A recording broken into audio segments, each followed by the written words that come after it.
c'est Lisa, j'ai 24 ans et je suis la fondatrice de Nouvelle Boucle.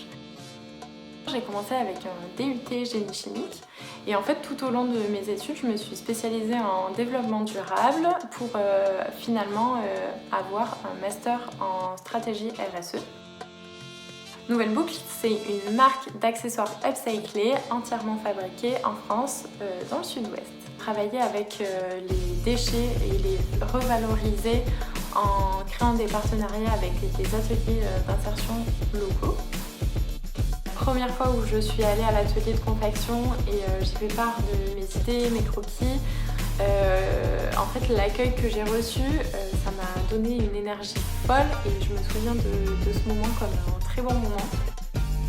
J'ai commencé à me renseigner sur la fin de vie des textiles et j'ai visité les centres de collecte et de tri comme le Relais Gironde et la Tresse en Dordogne qui sont devenus au fur et à mesure des fournisseurs et des sources d'approvisionnement textile.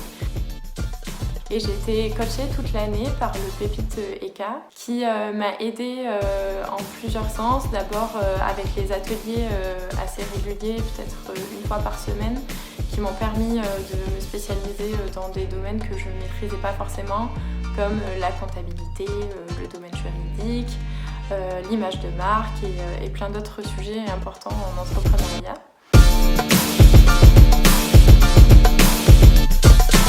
Salut, moi c'est Antoine et je suis cofondateur de Chaloupé. Moi c'est Paola et je suis cofondatrice de Chaloupé. Chaloupé, c'est une marque de chemises reconditionnées. On sortait de nos études et on cherchait un projet qui avait vraiment du sens et on est tombé sur la mode, qui est une des industries les plus polluantes de la planète. Et à partir de là, on s'est un peu intéressé au sujet et on a découvert l'upcycling, qui est un moyen de faire des vêtements à partir de vêtements.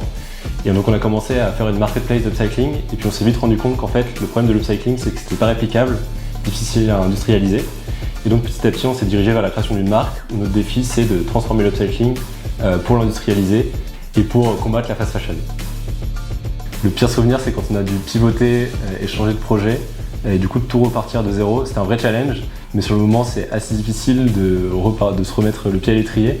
Mais au final, c'est assez satisfaisant de voir qu'avec un premier projet, on a réussi à apprendre plein de choses qui font qu'on va plus vite sur le second projet.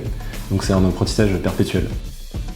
C'est quand on a pu pitcher à Vivatech pour le concours Next Startupper Challenge. C'était une opportunité assez incroyable parce qu'on était au tout début de notre boîte et ça nous a permis d'avoir beaucoup d'audience et plein de personnes qui nous ont contactés derrière. Le conseil qu'on aurait, c'est de pas trop suivre les conseils parce que chaque aventure entrepreneuriale est totalement différente l'une de l'autre et si on se compare trop aux autres ou qu'on essaye de trop faire ce qu'on nous dit de faire, on risque de s'enfermer dans quelque chose alors qu'il y a plein d'autres choses à faire. Et l'autre conseil, ce serait de ne pas attendre l'idée parfaite pour se lancer, parce que nous, on a déjà fait 2 projets avant qui ont fait qu'on est arrivé sur le projet de Chaloupé aujourd'hui.